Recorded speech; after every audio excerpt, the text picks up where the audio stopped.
Yo dog, Kenny Boucher here, Next Level Painting. Hitting you up on the literal best of all days. Coming to you from the Beats Lab in Hollywood, California. We're doing it again. I got a video for you guys. I saved it for a rainy day. It's a fucking rainy day. Shit sucks out there, man.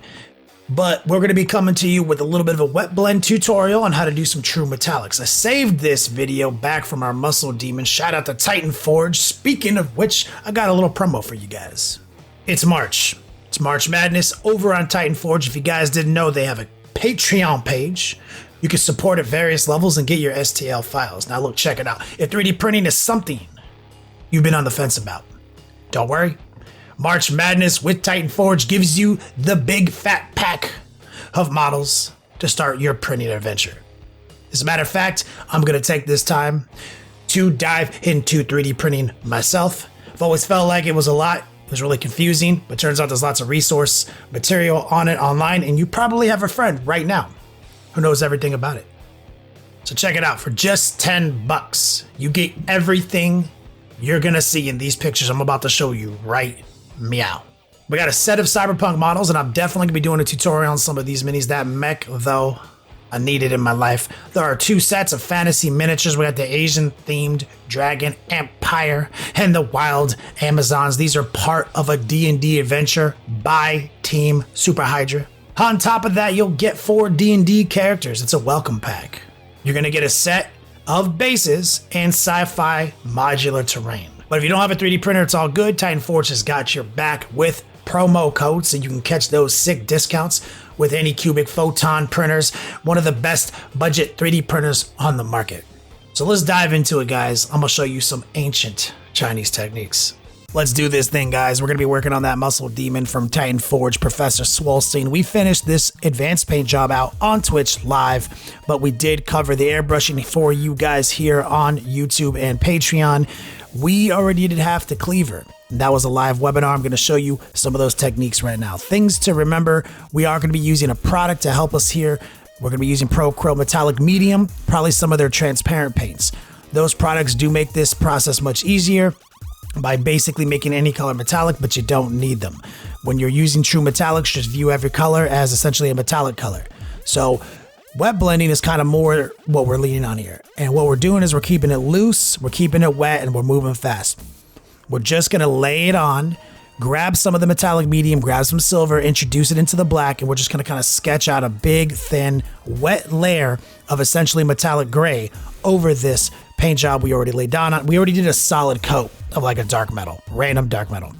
And while the paint's still wet, we're going to be just kind of pushing more of the shadow into it from the top and more of the highlight into it from the appropriate directions. We're going to be moving fast, kind of be moving in the same direction, keeping it wet, letting it kind of mingle, and we're going to flip it over while it's still wet and start introducing a little bit more of the silver, more of the medium, and we're just moving quick. Light brush pressure is crucial here. There's a lot of different techniques on the internet for doing this, but I find that if you just go fast, your instincts will kind of kick in, you know, keep it wet, keep it moving, never push too hard, because what you're trying to do here is transfer paint to the model. When you start to push too hard when it's wet, you're just pushing and pulling the bead of wet paint around, and it's never going to really stick. A part of the effect we're trying to achieve here is by bringing a bright transition straight to the blade, making it transition to the shadow, and then kick it up again with the bright transition. So it's kind of counterintuitive some ways, but the sharp part of this blade is going to be bright. Right beyond it, as you see that crescent shape, we're going to start introducing our hard shadows, and we're going to feather it out. It's really basic. It's kind of the same situation for doing a non-metallic effect, but since we are using true metallics, we're going to kind of just help the metallic paint job out a little bit and try to channel some of those techniques. We're going to reintroduce some of that transparent black with a little bit of the metallic medium in it, and we're going to kind of draw the line first, and it is very wet, but we're trying to be more deliberate now. And then we're just going to keep adding water to our brush, adding medium, and we're just going to keep that shape alive, that half moon shape, and we're going to just start pulling it to the left using very light strokes, keeping it wet, keeping it loose, and always light brush pressure. You can see we're getting a pretty solid transition here. Now, the cool thing about true metallics is metallics are very forgiving. There can be some random strokes, some rogue strokes. It's fine. It looks okay. And you can see we're getting a nice even application. Now we're going to just come in on the tip, the bladed part, and we're going to re-up the ante on how shiny it looks. Because it always looks really neat when the sharpest part of the blade is very shiny, you know, like it makes you think it's sharp. So we're just going to kind of edge highlight it out real quick. While that's drying, we're going to go back to the big flat of the blade, moving really fast. We've got a lot of water already on the cleaver, and we're just introducing the black on the right side, the highlight on the left side, and we're pretty much just using metallic medium and transparent black, pretty much just 2 colors. Like I said, metallic is really just metallic. Like a metallic silver, when you think about true metallics, it's just metallic grayscale.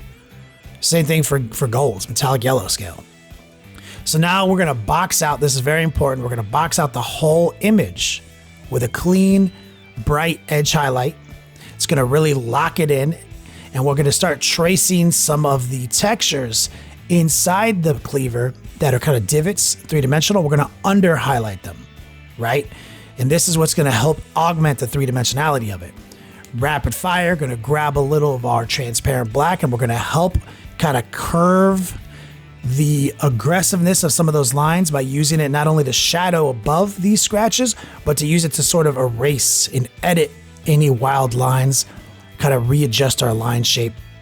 We're going to keep it loose. Like I said, with true metallics, I find that you can get away with murder on these things. There could be tons of strokes.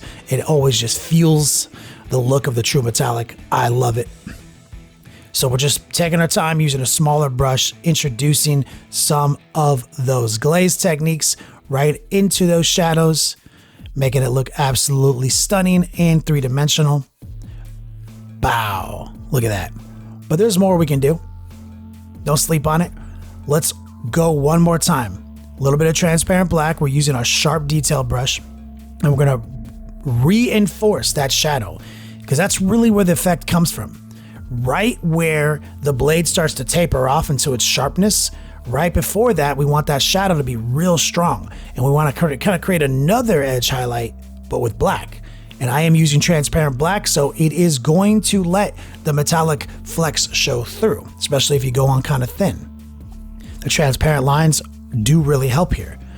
You can do anything I'm doing here with literally just, silver paint, dark silver paint, maybe a little black, little white, but having that medium really does help. So we're just going to up the ante, throw a little bit of shadows around some of these latches, some of these bolts using our transparent black. Try to upgrade the contrast a little bit, make it look its best. Feeling it. Now we're going to get technical, guys. Bear with me. I'm going to use Buster Orange Secret Weapon Miniatures, and we're going to use a juicing technique. This is basically glazing, but it's like where glazing meets washing. Washing, you want it to remain opaque in the crevices where it settles, and where glazing, you want it always to be transparent. So this is kind of both. We're going to just be lazy glazing right now. We're going to be really moist, really wet. We're not going to remove any excess moisture from the brush. We're going to start piling the rust effect where we want it. So it's going to kind of dry unevenly. Where it's settling in the crevices, it's going to dry way more opaque than it should, but still kind of patchy, right? And if you do this a couple of times, it really does give you a really natural rust effect, where it's got a little bit of an uneven dry. It looks kind of weird. It might even peel up a little bit or get kind of textured. It's very technical. I call it juicing, but it's also lazy glazing. There it is. As it dries, you start to see you get a really righteous rust effect. We're going to scrub on a second pass with the glazing. We got to come up with a term for this besides juicing. And then we're just going to keep adding some orange as it dries. Normally you would wait full dry time before you start fucking with it if it was a real glaze. But since it's an effect, it's all good. I'm feeling that rust effect. He's looking his best. Cleaver is just about ready to glue on the model. Finally, I did pin it and sub-assemble it so I can gain access to Mr. Swolstein's muscles. Let's put it on again. Let's take a look at the final product, looking his absolute best with that effect. Anyway, guys, this is a Titan Forge sponsored video. Check out their Patreon page and get your STL files today. Play on, players.